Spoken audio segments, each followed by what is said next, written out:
All right. Hey, everyone. I have been getting a lot of people asking me the same questions. I figured I'd make a video about it. How to get your kid to raise their grade before the quarter and the semester ends. Okay, this is the million-dollar question. How to get those grades up before the semester is over. Okay, we're going to jump straight into it. Excuse the stuffiness. I am still a little bit sick. So we're just kind of getting over a cold, but let's just jump right into it. The very first thing that you are going to want to do is help them figure out what they need to do, right? So if there's no plan, then there will be no improvement. So step one is setting up a plan, but before you can set up a plan, you have to figure out what the issue is, what you have to do, right? So before you figure out what the issue is, before you have to figure out what you do, is you need to just sit down with your kiddo, take a look, open up their grades. Okay, take a look at all of their grades. And now you're going to start with, okay, you're going to see like a mix of different things, but you're going to start with giving them the credit and the praise and the congratulations and the I'm proud of you that they deserve for all of the awesome grades they have. So start there. Please do not just jump into, okay, let's talk about this D, let's talk about this F that you have. No, you want to start by talking about how proud of them you are, how awesome it is, how great it is, how amazing it looks, okay? Then you're going to slide in the little but let's talk about science, or but let's talk about math and what's going on here. Let's click into it, right? So then go ahead and kind of click into that. And again, depending on how much support and love and a little bit of that your kiddo needs, you might want to click into the some of those awesome grades and be like, oh my gosh, you have an A in your English class. Let's go click into that. And wow, you got an A on this, you got an A. Just give that positive reward first, okay? So then you're going to jump into the grade that's not looking so hot, and you're going to jump into there. Take a look there, okay? And what I want you guys to do is you're not going to tell them what they need to do. As a parent, I know that it's going to be, this might be a little bit hard, right? Because you know what they need to do. And the minute you tell them what they need to do, it's, again, children, kids, teenagers, whatever. Do they always listen to their parents, right? Think about it this way, right? So reframe that question and put it on them. Let them be responsible of the grade. Let them come up with the plan.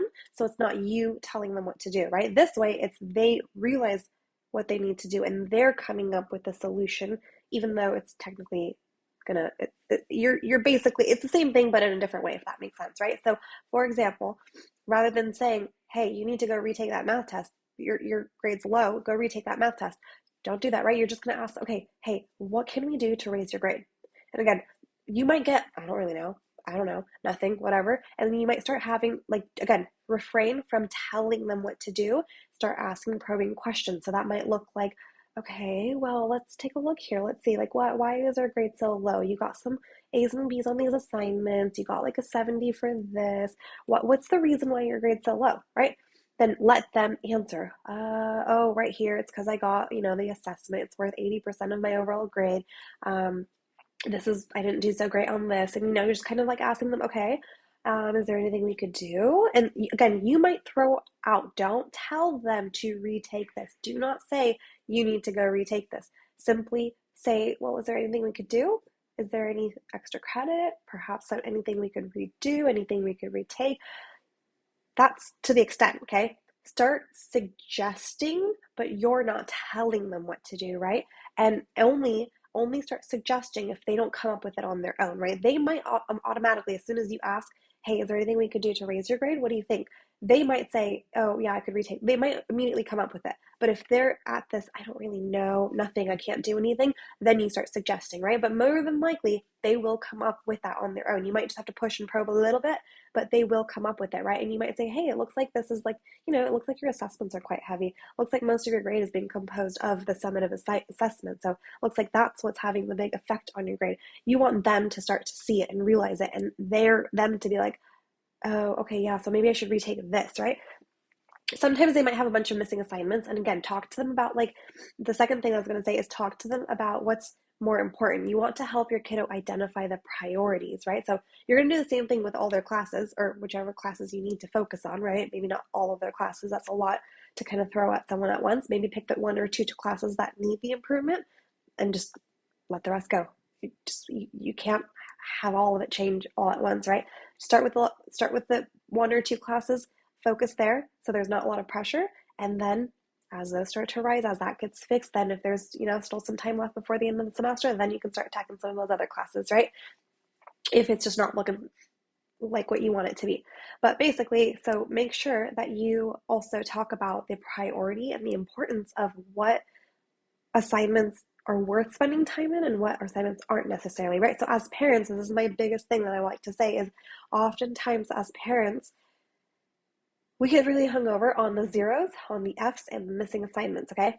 As a former teacher, I always will tell my students, the students that I work with, when I'm doing my academic coaching sessions and the private tutoring sessions, I will always tell my students, hey, let's look at your grades and what are we going to work on, right? So I do that same kind of thing, like what can we do? What are we going to do to raise your grades? What do you think we can work on? And a lot of the kids they start pointing at the missing assignments. They start pointing at something that they got an F in. And for me, the immediate answer is no. We're really supposed to focus on the summative. This is worth 100 points. It's 80% of your grade. I'd rather you focus there than to do this 5-point assignment that's worth 20% or whatever. Sometimes it's even less. Sometimes it's 10% of your grade and it's worth 2 points. Whatever, right? Every teacher is going to be different, but really realizing that spending an hour doing this low point assignment just to check it off, just to get rid of the missing assignment, as important as that is, I think that's awesome. And it's a great way to make sure like you don't have missing assignments. We don't want to have F's if you like, don't do so well on one assignment to go redo it. I think that's all great. But that stuff needs to come in when their grade is already high. When their grade is already tanked and it's such a low grade, I do not recommend you work on missing assignments. Don't worry about the 5-point, you got a B or sorry, you got like a C or D on it. Don't worry about the small 5-10 point assignments, right? Go for the big thing, focus on the one thing. Now, rather than having to play catch up and you're doing all these 5 different assignments that you're trying to retake and redo and turn in because it's missing or late, whatever, you've got all these little things. Just go straight for the jackpot. Go straight for the jackpot. Focus on studying, focus on learning the material, focus on retaking that one test. That's also going to help you in the long run as well. So if it's a quiz, for example, it's going to help you by studying and putting the time and investing the time into that. It's going to help you when you then take the unit test, right? Or whatever it might be, okay? So focus on the bigger things, focus on prioritizing, focus on just 1 or 2 subjects at a time. And then at the end of all of this, you want to end with just positive, right? Positive praise, accomplishments, celebrating. So then kind of wrapping it all with, okay, right, make that plan. So now you guys have identified, you guys have talked about it, kind of figured out, talked about what's priority, what's not, okay? Then you guys should have come to the conclusion that in order to raise your grade, you're going to focus on X, Y, and Z, whatever that big project, test, retakes, whatever that is, okay? You're going to focus on that. And then at the very end of it, make a concrete plan. Have them write that down. Put it somewhere so that it's not just, okay, we talked about it, but it's actually write it down and then have specifics. Okay, well, when do you think we could do this? Can we add a date to it? When are you going to do this by? Okay, and again, you don't want to like add any extra pressure, but ask, rather than saying, okay, I'm going to check in with you at the end of the week and you better make sure that's done. Do not do that, right? Maybe reframe it as, okay, that's awesome. Do you know when you're going to have this done by, right? Not, hey, when are you going to have this done by? It's just more of like you let them be in control. And I promise you, it's going to make a world of a difference when they feel like they're in control versus when they're being forced, when they feel pressured, when they feel like they're doing it. You know what I mean? For you, they should be able to want to do it for themselves. So make sure you're careful about how you are framing and wording things. And when they say, okay, I don't really know, I think I'm going to have it done by Friday, then you can say, awesome, cool. Can I check in with you on Friday and just make sure that we get that done? And again, and saying make sure that we get that done. I feel like that's still to some kids can come off as a little triggering and a little, a lot of kids are a little going to be resistant to that. So just, again, your relationship best with your child. You know how to talk to your kiddo. I'm not here to tell you exactly how to talk to your kiddo. You're going to know what's best, but I just want to share some of those little things that I think parents overlook. And I see this happening all the time. I've seen this happen constantly. The kids that I work with, they're always telling me this as a classroom teacher. I would see it all the time. So my biggest things are let your child come to these conclusions on their own. Let them feel like they're the ones taking actions, making the decisions, so that it's not just my parents are telling me what to do, right? And oftentimes they don't know what to do. So they kind of need support, whether that's from you, whether that's from an academic coach or a tutor or whatever that might be. They need that support because oftentimes they genuinely don't know what to do. If they're not doing so good, most of the time they're going to want to kind of crawl into that shell, just try to avoid it and just not talk about it. So when you have that open, positive relationship where you're not mad, you're not upset, you're just like, hey, I'm here to support you. Let me help you figure out what's wrong. Let me help you figure out what's going on, right? Now, there's going to be a whole other video that I make on how to get that grade to go up in terms of, okay, well, once you've identified it, now you know what to do. Then what? Like my kid doesn't get it. They don't know what to do. So I'll make a whole nother video on that. But for now, step one, identify the issue, identify those classes, make a plan, and come up with and help them prioritize what's worth it and what's not. And you're going to want to make sure that it's all on them. They're the ones deciding, they're the ones in charge, if that makes sense. It's going to have a world of a difference, especially by the end of the quarter when there's all these midterms, all these tests, all of these things, high pressure pieces. Last thing you want to do is put pressure on your kiddo.